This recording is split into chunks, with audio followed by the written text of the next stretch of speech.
cambio climatico è una minaccia sempre più allarmante per il nostro pianeta. I livelli di anidride carbonica nell'atmosfera stanno aumentando a un ritmo senza precedenti ed è fondamentale trovare il modo di ridurli se vogliamo proteggere il nostro futuro. Fortunatamente esiste una soluzione naturale. Si chiama Posidonia oceanica.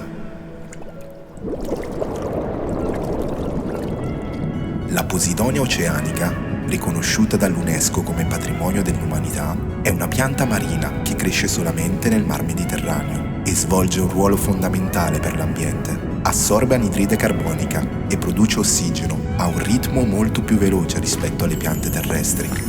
Gli studi hanno dimostrato che la Posidonia può assorbire fino a 10 volte più anidride carbonica per metro quadrato rispetto a una foresta tropicale. Le sue praterie sono l'habitat perfetto per un'ampia gamma di forme di vita marina e i suoi resti proteggono le coste dall'erosione. Contribuisce al mantenimento degli ecosistemi marini e può fomentare l'economia circolare, in quanto può essere utilizzata per creare energia, biostimolanti, bioinsetticidi e compost.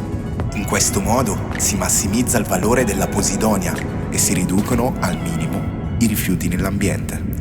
Purtroppo la Posidonia è in pericolo. I cambiamenti climatici e l'inquinamento delle acque sono alcuni dei fattori che minacciano questa preziosa pianta. Green Posidonia nasce in risposta a questa situazione.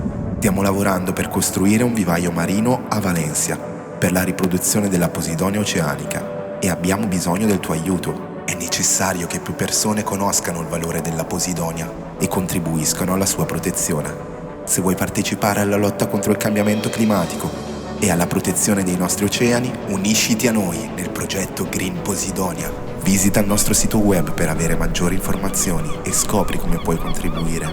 Insieme aiuteremo l'ambiente e costruiremo il nostro futuro.